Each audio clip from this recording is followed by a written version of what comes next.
Buen día, mi nombre es Rogelio Rodríguez Corrales, estudiante de la Facultad de Derecho. Hablaré sobre la pretensión y las formas de composición de un litigio.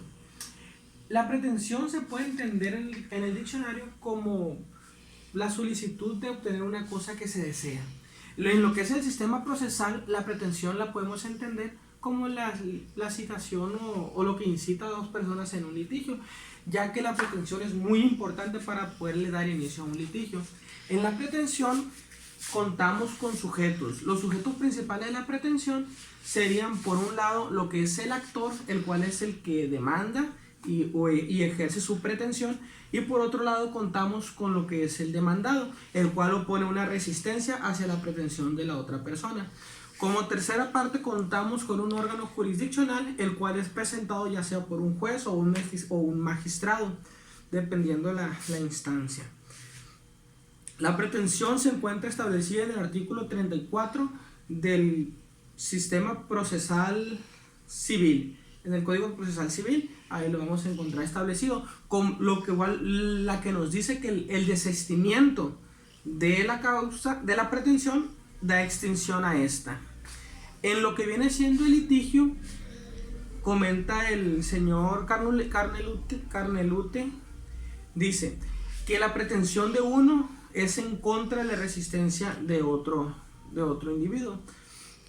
Los sujetos en el litigio son, por un lado, el actor, que es el que hace la pretensión, el demandado, que es el que forma la resistencia, y un bien jurídico, que en ese se sustenta lo que es la pretensión y la resistencia del otro. También contamos con que el litigio no es otra cosa más que un problema exteriorizado, lo que viene siendo un conflicto entre particulares, o ya sean uno o dos personas en conflicto que se exterioriza. Para poder llegar a un litigio, una de las partes tiene que exponer o querer que un órgano jurisdiccional intervenga, que se interponga para poder que se establezca un litigio. En las formas de litigio encontramos tres maneras. Una de ellas es la autotutela. En la autotutela podemos encontrar que es denominada como de carácter egoísta, ya que en esta obligamos que nuestra pretensión se ponga por encima, por así decirlo. Otros dirán que es una barbarie, ya que obligamos a la otra parte a que siga nuestra pretensión, ya sea porque no hay un tercero que no tenga interés en el acto, porque porque se hace valer un derecho subjetivo, porque hago valer mi derecho de mando, por coerción, por cualquier motivo de esos. De otra forma tenemos la autocomposición. A diferencia de su contraparte, la autocomposición no es aceptar la pretensión, no. Más bien renunciar a tu propia pretensión para aceptar o someterte a la pretensión del otro, pero nadie te está obligando. A esto lo podemos encontrar como lo que vienen siendo el perdón del ofendido, lo que vienen siendo las transacciones, el allanamiento. Son algunos de los casos de autocomposición. Y por último contamos con la heterocomposición. La heterocomposición ya cuenta con la presencia de un tercero, ya sea un órgano jurisdiccional, un juez, un magistrado, un tribunal de arbitraje, el cual es el que nos va a ayudar a mediar esta situación de una manera imparcial. Algunas de estas formas, pues, es la mediación, el arbitraje, son algunas soluciones que nos da la heterocomposición. De ahí nos pasamos a lo que es el proceso.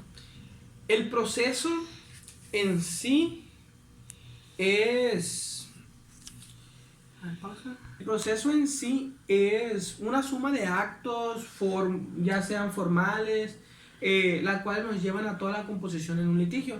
Decía el señor Carneluti, el proceso en sí son todos los pasos de la composición para poder llegar a un litigio. En base al proceso contamos que existe una diferencia entre litigio, proceso y procedimiento. Cabe recalcar que el litigio no es más que un problema exteriorizado, nada más.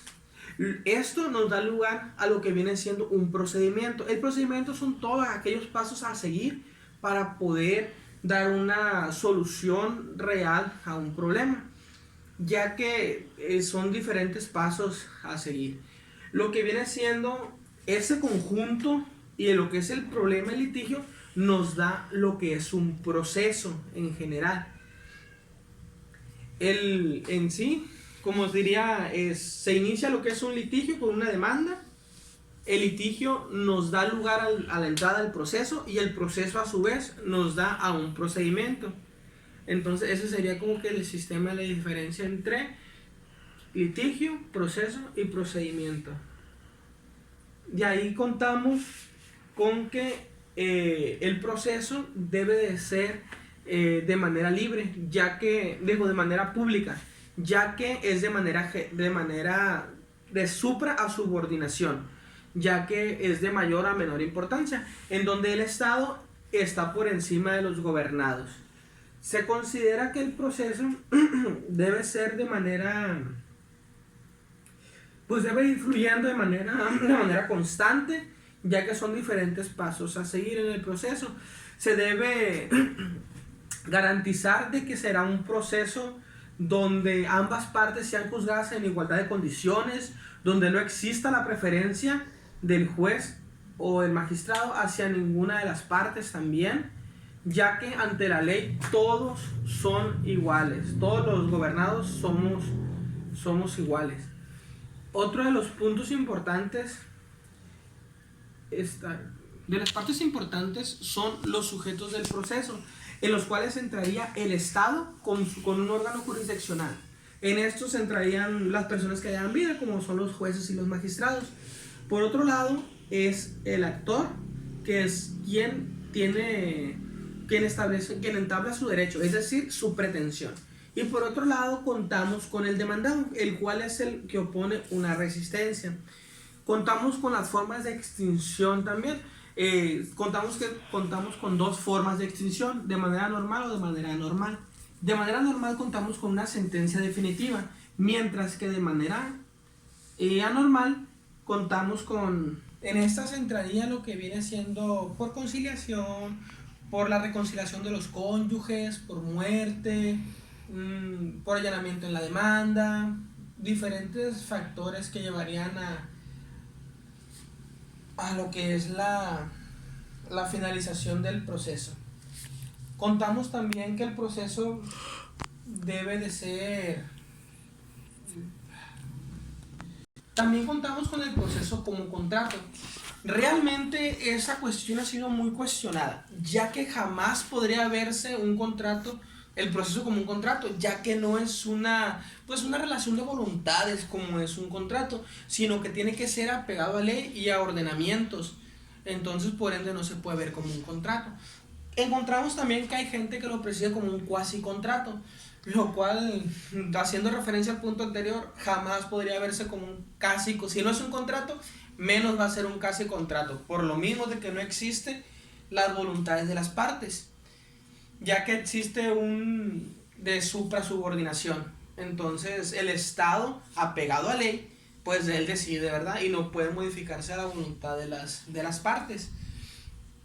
Contamos también con lo que sería...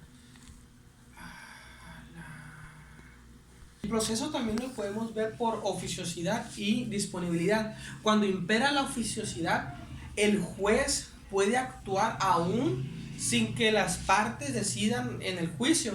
En cambio, cuando impera la disponibilidad, el juez no puede actuar hasta que exista una promoción por parte de las partes. Tenemos también otro tema que es la juridicidad y las competencias. Además contamos con la jurisdicción y las competencias. En la jurisdicción encontramos que es la capacidad de ejercer la ley en ciertos actos delimitados, ¿no? En ciertos factores específicos. En la juridicidad contamos con tres denominaciones: la juridicidad contenciosa, la cual es que existe un conflicto entre partes y un órgano jurisdiccional nos ayuda a resolverlo. La otra es la jurisdicción voluntaria, la cual es que no existe un conflicto entre las partes, pero igual se acude a un órgano jurisdiccional para que le dé validez y legalidad al proceso. Por último, contamos con la concurrente. Esa se establece en el artículo 104 y nos dice pues que los órganos de carácter, los órganos jurisdiccionales de carácter del fuero federal conozcan concurrencias del carácter del fuero común. Entonces, y igual viceversa, ¿no? De eso habla lo que es la tercera jurisdicción. En las competencias encontramos que son la limitación de estas jurisdicciones. Una de las limitaciones o de las competencias es por lo que viene siendo,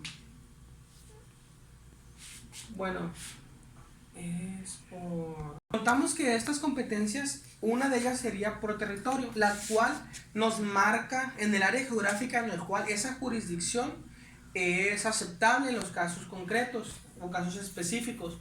La otra sería en la materia. Ya que existen diversos órganos jurisdiccionales, hay que ver el que sea de especialidad o en la rama, ya sea civil, penal, laboral, familiar, etc. La otra sería por grado, ya que existen órganos jurisdiccionales por jerarquías, ya que contamos con la primera y la segunda instancia. La última sería por cuantía. En esta denominan en cantidad de dinero cuánto vale el caso que se lleva, pues que está en concreto. Revisar la competencia de un tribunal. Una de ellas es la forma, las encontramos plasmadas en el artículo 163. Una de ellas es la forma inhibitoria, en la cual qué juez considero yo competente para mi caso y cuento con los siguientes 3 días después del emplazamiento para poder ejercerla. La otra sería la declinatoria. En esta se considera qué juez sería, o el juez que sería incompetente, y se tiene como lapso el tiempo que se tiene para contestar la demanda.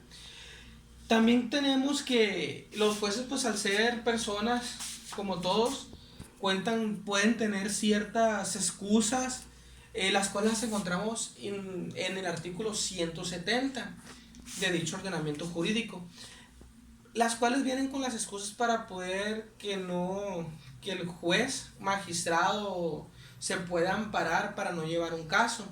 Estas deben ser relacionadas y deben de estar apegadas a ley para poder que se hagan válidas.